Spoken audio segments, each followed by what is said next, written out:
कृपया चैनल को सब्सक्राइब करें। धन्यवाद। ओम श्री विष्णुवे नमः। ओम श्री बृहस्पति नमः। मित्रों, सनातन धर्म में बृहस्पतिवार का दिन भगवान विष्णु को समर्पित होता है। कहते हैं कि जो भी व्यक्ति हर बृहस्पतिवार को भगवान विष्णु की पूजा करता है और बृहस्पति देव की कथा सुनता है, बृहस्पति देव और भगवान विष्णु जी की कृपा से उनकी सभी परेशानियां दूर हो जाती हैं। गुरुवार को बृहस्पति देव की पूजा करने और कथा का श्रवण करने से धन, विद्या, मान सम्मान, प्रतिष्ठा और कई अन्य मनोवांछित फलों की प्राप्ति होती है।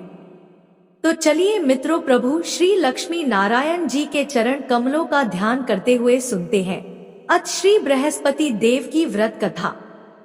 मित्रों, प्राचीन समय की बात है। एक नगर में प्रतापी और दानी राजा रहा करता था। वह सदा ही गरीबों, ब्राह्मणों, दीन दुखियों की सहायता करता था। पर राजा की यह बात उसकी रानी को अच्छी नहीं लगती थी। वह न तो गरीबों को दान देती, न ही भगवान का पूजन करती थी और राजा को भी दान देने से मना किया करती थी। एक दिन राजा शिकार खेलने वन को गए हुए थे तो रानी महल में अकेली रह गई। उसी समय बृहस्पति देव साधु वेश में राजा के महल में भिक्षा के लिए गए और भिक्षा मांगी। परंतु रानी ने भिक्षा देने से इनकार कर दिया और कहा, हे साधु महाराज, मैं तो इस दान पुण्य से तंग आ गई हूँ। मेरे पति इन गरीबों पर सारा धन लुटाते रहते हैं, इसलिए मेरी तो यही इच्छा है कि हमारा धन नष्ट हो जाए। फिर न रहेगा बांस, न बजेगी बांसुरी, न हमारे पास धन होगा और न ही मेरे पति दान पुण्य करेंगे। रानी की बात सुनकर साधु ने कहा, हे देवी, तुम तो बड़ी विचित्र हो। धन और संतान तो सभी चाहते हैं, पुत्र और लक्ष्मी तो पापी के घर भी होने चाहिए। यदि तुम्हारे पास अधिक धन है तो भूखों को भोजन दो, प्यासों के लिए प्याऊ बनवाओ, मुसाफिरों के लिए धर्मशालाएं खुलवाओ। जो निर्धन अपनी कुंवारी कन्याओं का विवाह नहीं कर सकते उनका विवाह करा दो। जो जीव जंतु भूखे हैं उन्हें भोजन दो। ऐसे और कई काम हैं जिनको करने से तुम्हारा यश लोक परलोक में फैलेगा। तुम्हारा यह धन दान पुण्य से जुड़कर और बढ़ेगा। परंतु रानी पर साधु के उपदेश का कोई प्रभाव न पड़ा।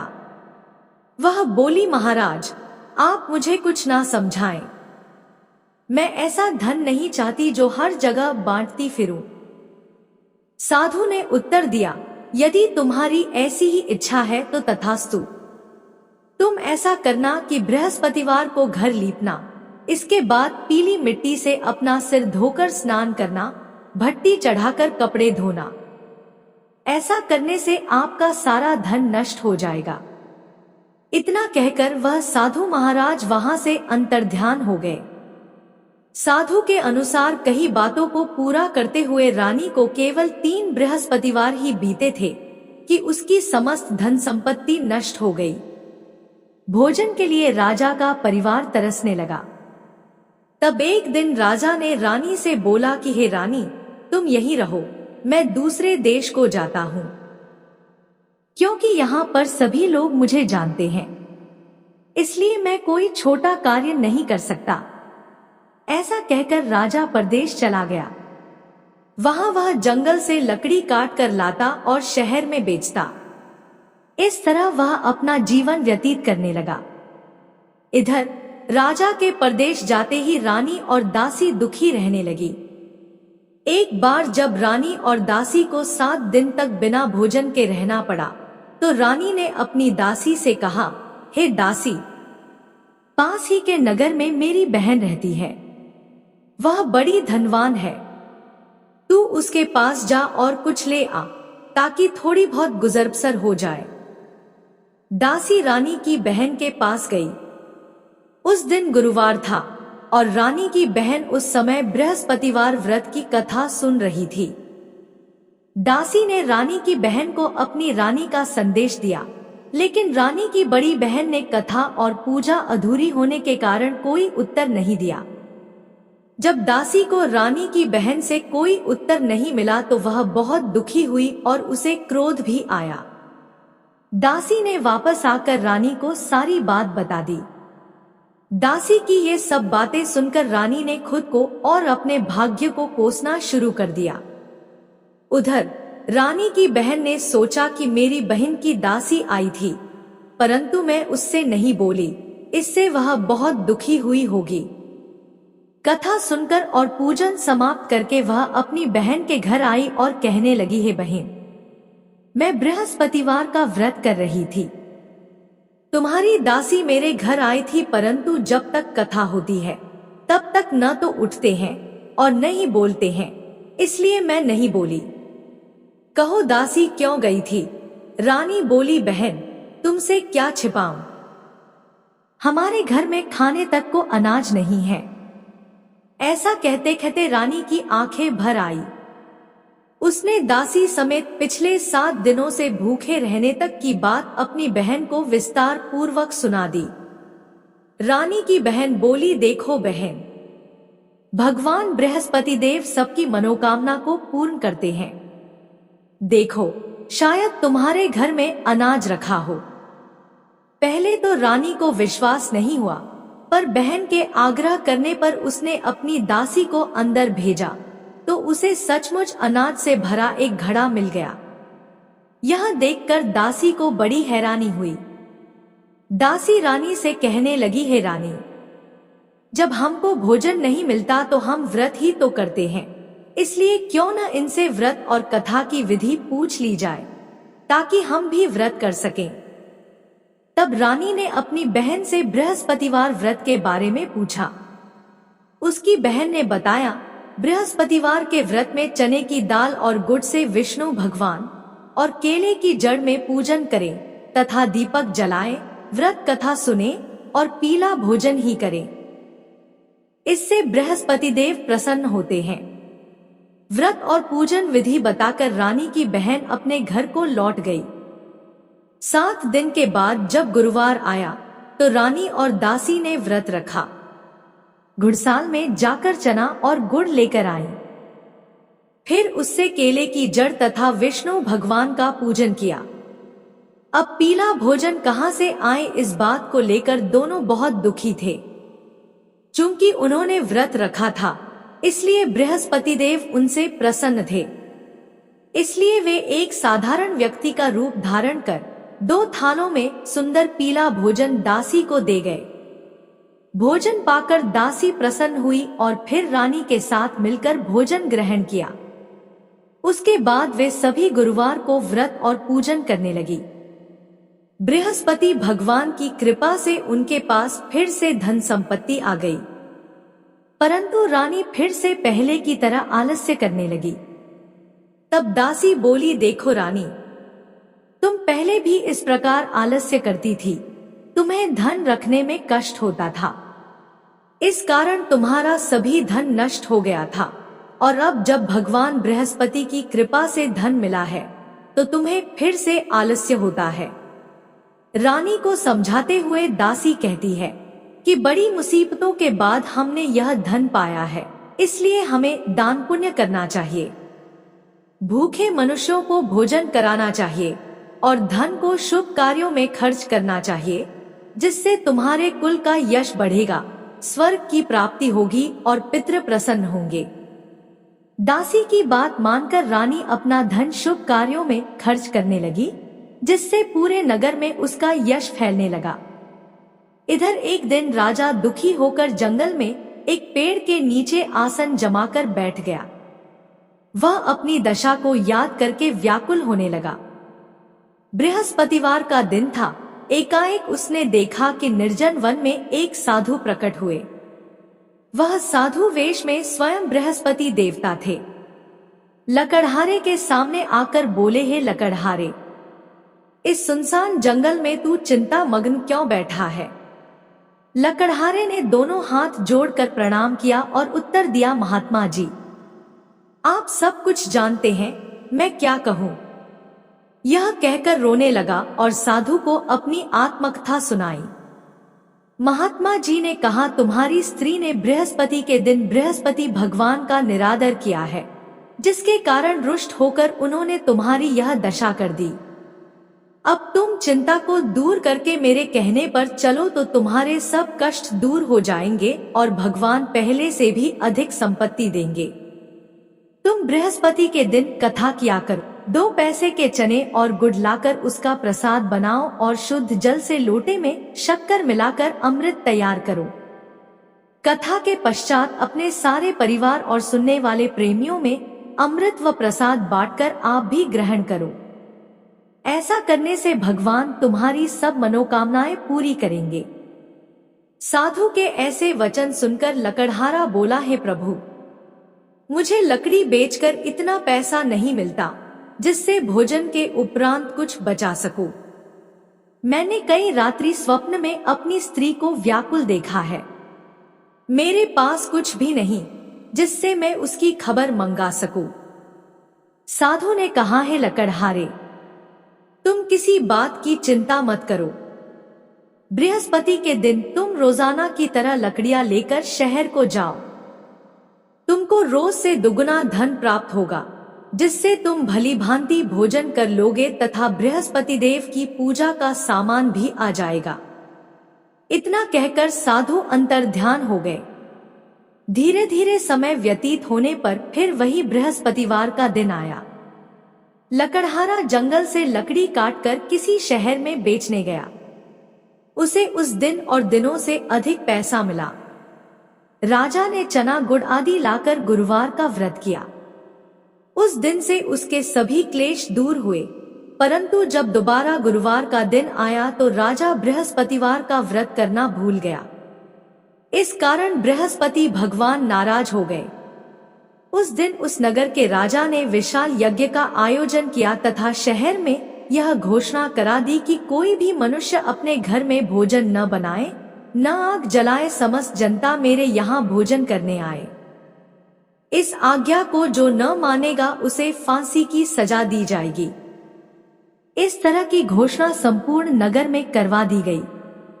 राजा की आज्ञानुसार शहर के सभी लोग भोजन करने गए, लेकिन लकड़हारा कुछ देर से पहुंचा, इसलिए राजा उसको अपने साथ घर लिवा ले गए और ले जाकर भोजन करा रहे थे तो रानी की दृष्टि उस खूंटी पर पड़ी जिस पर उसका हार लटका हुआ था। वह हार वहां पर दिखाई नहीं दिया। रानी ने निश्चय किया कि मेरा हार इस लकड़हारे ने चुरा लिया है। राजा ने उसी समय सिपाहियों को बुलाकर उसको कारागार में डलवा दिया। जब लकड़हारा कारागार में पड़ गया और बहुत दुखी होकर विचार करने लगा कि न जाने कौन से पूर्व जन्म के कर्म से मुझे यह दुख प्राप्त हुआ है। ऐसा सोचते हुए वो उसी साधु को याद करने लगा जो कि जंगल में मिला था। उसी समय तत्काल बृहस्पति देव साधु के रूप में प्रकट हुए और उसकी दशा को देखकर कहने लगे, अरे मूर्ख, तूने बृहस्पति देव की कथा नहीं करी, इस कारण तुझे दुख प्राप्त हुआ है। अब चिंता मत कर, बृहस्पतिवार के दिन कारागार के दरवाजे पर 4 पैसे पड़े मिलेंगे। उनसे तू बृहस्पति देव की पूजा करना, तेरे सभी कष्ट दूर हो जाएंगे।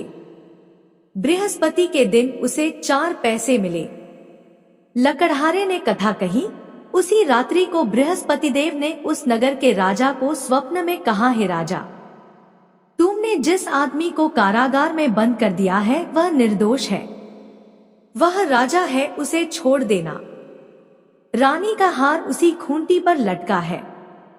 अगर तू ऐसा नहीं करेगा तो मैं तेरे राज्य को नष्ट कर दूंगा। इस तरह रात्रि के स्वप्न को देखकर राजा प्रातः काल उठा और खूंटी पर हार देखकर लकड़हारे को बुलाकर क्षमा मांगी तथा लकड़हारे को योग्य सुंदर वस्त्र आभूषण देकर विदा कर दिया। बृहस्पति देव की आज्ञानुसार लकड़हारा अपने नगर को चल दिया। राजा जब अपने नगर के निकट पहुंचा तो उसे बड़ा आश्चर्य हुआ। नगर में पहले से अधिक बाग, तालाब, कुएं तथा बहुत सी धर्मशाला, मंदिर आदि बन गई हैं। राजा ने पूछा, यह किसका बाग और धर्मशाला है? तब नगर के सब लोग कहने लगे, यह सब रानी और बांदी के हैं। तो राजा को आश्चर्य हुआ और गुस्सा भी आया। जब रानी ने यह खबर सुनी कि राजा आ रहे हैं, तो उन्होंने बांदी से कहा कि हे दासी, देख राजा हमको कितनी बुरी हालत में छोड़ गए थे। हमारी ऐसी हालत देखकर वह लौट न जाए, इसलिए तू दरवाजे पर खड़ी हो जा। आज्ञानुसार दासी दरवाजे पर खड़ी हो गई। राजा आए तो उन्हें अपने साथ लिवा लाई। तब राजा ने क्रोध करके अपनी रानी से पूछा कि यह धन तुम्हें कैसे प्राप्त हुआ है। तब उन्होंने कहा, हमें यह सब धन बृहस्पति देव के इस व्रत के प्रभाव से प्राप्त हुआ है। राजा ने निश्चय किया कि 7 रोज बाद तो सभी बृहस्पति देव का पूजन करते हैं, परंतु मैं प्रतिदिन दिन में 3 बार कहानी तथा रोज व्रत किया करूंगा। अब हर समय राजा के दुपट्टे में चने की दाल बंधी रहती तथा वह दिन में 3 बार कहानी कहता।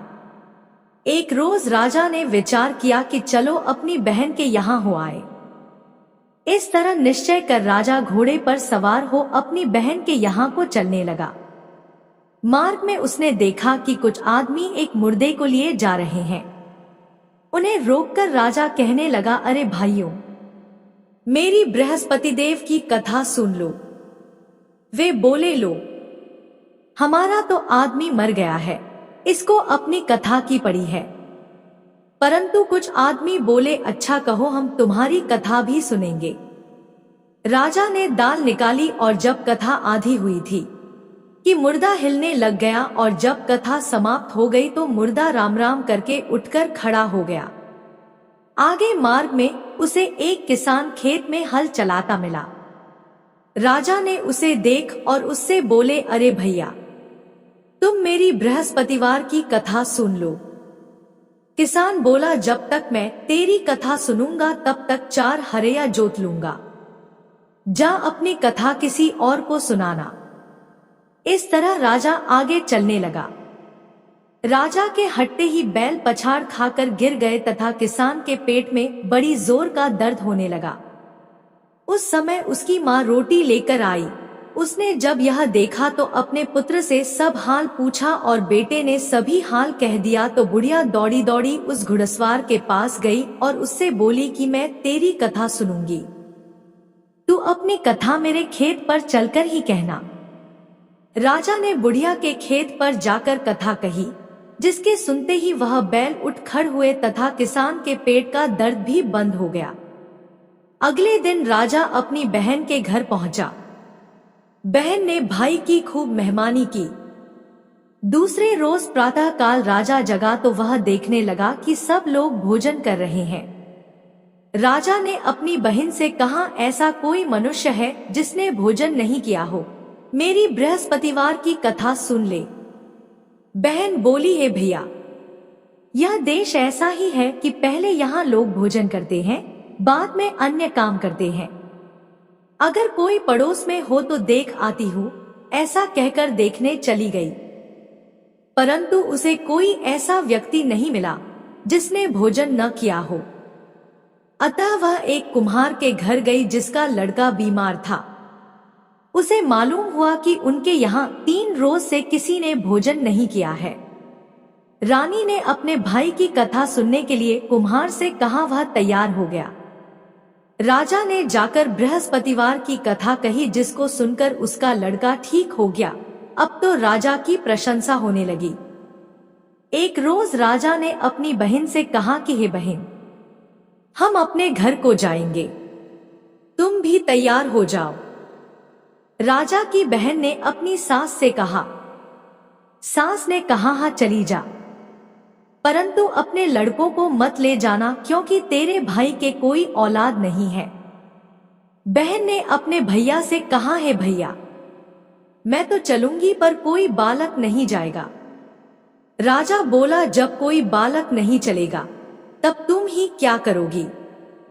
बड़े दुखी मन से राजा अपने नगर को लौट आया। राजा ने अपनी रानी से कहा, हम निर्वंशी हैं, हमारा मुंह देखने का धर्म नहीं है और कुछ भोजन आदि नहीं किया। रानी बोली, हे प्रभु, बृहस्पति देव ने हमें सब कुछ दिया है, वह हमें औलाद अवश्य देंगे। उसी रात को बृहस्पति देव ने राजा से स्वप्न में कहा, है राजा उठ, सभी सोच त्याग दे, तेरी रानी गर्भ से है। राजा की यह बात सुनकर बड़ी खुशी हुई। 9वें महीने में उसके गर्भ से एक सुंदर पुत्र पैदा हुआ। तब राजा बोला, हे रानी, स्त्री बिना भोजन के रह सकती है, पर बिना कहे नहीं रह सकती। जब मेरी बहन आए तुम उससे कुछ कहना मत। रानी ने यह सुनकर हाँ कर दिया। जब राजा की बहन ने यह शुभ समाचार सुना तो वह बहुत खुश हुई तथा बधाई लेकर अपने भाई के यहाँ आई। तभी रानी ने कहा, घोड़ा चढ़कर तो नहीं आई, गधा चढ़ी आई है। राजा की बहन बोली, भाभी मैं इस प्रकार न कहती तो तुम्हें औलाद कैसे मिलती। मित्रों, संसार में जो मनुष्य सद्भावना से भगवान जी का पूजन व्रत सच्चे हृदय से करते हैं तो उनकी सभी मनोकामनाएं पूर्ण करते हैं। जैसी सच्ची भावना से रानी और राजा ने उनकी कथा का गुणगान किया तो उनकी सभी इच्छाएं बृहस्पति देव जी ने पूर्ण की थी। इसलिए पूर्ण कथा सुनने के बाद प्रसाद लेकर जाना चाहिए। हृदय से उसका मनन करते हुए जयकारा बोलना चाहिए। बोलो बृहस्पति देव की जय, भगवान विष्णु की जय। अब सुनते हैं दूसरी कथा। प्राचीन काल में एक ब्राह्मण रहता था। वह बहुत निर्धन था। उसके कोई संतान नहीं थी। उसकी स्त्री बहुत मलिनता के साथ रहती थी। वह ना तो स्नान करती और ना ही किसी देवता का पूजन करती। इस सब से ब्राह्मण देवता बड़े दुखी थे। बेचारे बहुत अपनी स्त्री से कुछ कहते थे किंतु उसका कुछ परिणाम न निकला। भगवान की कृपा से ब्राह्मण की स्त्री को कन्या रूपी रत्न पैदा हुआ। कन्या बड़ी होने पर प्रातः स्नान करके विष्णु भगवान का जाप व बृहस्पतिवार का व्रत करने लगी। अपने पूजन पाठ को समाप्त करके विद्यालय जाती तो अपनी मुट्ठी में जौ भर के ले जाती और पाठशाला के मार्ग में डालती जाती। तब ये जौ स्वर्ण के हो जाते तो लौटते समय उनको बीन कर घर ले आती थी। एक दिन वह बालिका सूप में उस सोने के जौ को फटक कर साफ कर रही थी कि उसके पिता ने देख लिया और कहा, हे बेटी, सोने के जौ के लिए सोने का सूप होना चाहिए। दूसरे दिन बृहस्पतिवार था। इस कन्या ने व्रत रखा और बृहस्पति देव से प्रार्थना करके कहा, मैंने आपकी पूजा सच्चे मन से की हो तो मेरे लिए सोने का सूप दे दो। बृहस्पति देव ने उसकी प्रार्थना स्वीकार कर ली।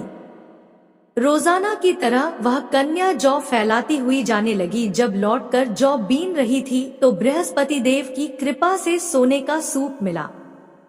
उसे वह घर ले आई और उसमें जौ साफ करने लगी, परंतु उसकी माँ का वही ढंग रहा। एक दिन की बात है कि वह कन्या सोने के सूप में जौ साफ कर रही थी। उस समय उस शहर का राजपुत्र वहां से होकर निकला। इस कन्या के रूप और कार्य को देखकर मोहित हो गया तथा अपने घर आकर भोजन तथा जल त्याग कर उदास होकर लेट गया। राजा को इस बात का पता लगा तो अपने प्रधानमंत्री के साथ उसके पास गए और बोले, हे बेटा, तुम्हें किस बात का कष्ट है? किसी ने अपमान किया है अथवा और कारण हो सो कहो, मैं वही कार्य करूंगा जिससे तुम्हें प्रसन्नता हो। अपने पिता की राजकुमार ने बातें सुनी तो वह बोला, मुझे आपकी कृपा से किसी बात का दुख नहीं है। किसी ने मेरा अपमान नहीं किया है, परंतु मैं उस लड़की से विवाह करना चाहता हूँ जो सोने के सूप में जौ साफ कर रही थी। यह सुनकर राजा आश्चर्य में पड़ गया और बोला, हे बेटा, इस तरह की कन्या का पता तुम ही लगाओ, मैं उसके साथ तेरा विवाह अवश्य ही करवा दूंगा। राजकुमार ने उस लड़की के घर का पता लगाया। तब मंत्री उस लड़की के घर गए और ब्राह्मण देवता को सभी हाल बतलाया। ब्राह्मण देवता राजकुमार के साथ अपनी कन्या का विवाह करने के लिए तैयार हो गए तथा विधि विधान के अनुसार ब्राह्मण की कन्या का विवाह राजकुमार के साथ हो गया। कन्या के घर से जाते ही पहले की भांति उस ब्राह्मण देवता के घर में गरीबी का निवास हो गया। अब भोजन के लिए भी अन्न बड़ी मुश्किल से मिलता था। एक दिन दुखी होकर ब्राह्मण देवता अपनी पुत्री के पास गए। बेटी ने पिता की दुखी अवस्था को देखा और अपनी मां का हाल पूछा। तब ब्राह्मण ने सभी हाल कहा। कन्या ने बहुत सा धन देकर अपने पिता को विदा कर दिया।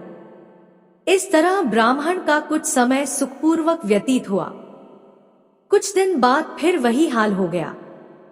ब्राह्मण फिर अपनी कन्या के यहाँ गया और सारा हाल कहा तो उसकी लड़की बोली, हे पिताजी, आप माताजी को यहाँ पर लेकर आओ। मैं उसे विधि बता दूंगी जिससे आपकी गरीबी दूर हो जाएगी। वह ब्राह्मण देवता अपनी स्त्री को साथ लेकर बेटी के घर पहुंचे तो बेटी अपनी माँ को समझाने लगी, हे माँ, तुम प्रातः काल प्रथम स्नानादि करके विष्णु भगवान का पूजन करो और दिन में बृहस्पति देव का व्रत रखो। ऐसा करोगी तो तुम्हारी सब दरिद्रता दूर हो जाएगी। परंतु उसकी माँ ने एक भी बात नहीं मानी और प्रातः काल उठकर अपनी पुत्री के बच्चों की जूठन को खा लिया। इससे उसकी पुत्री को भी बहुत गुस्सा आया और रात को कोठरी से सारा सामान निकालकर अपनी माँ को उसमें बंद कर दिया।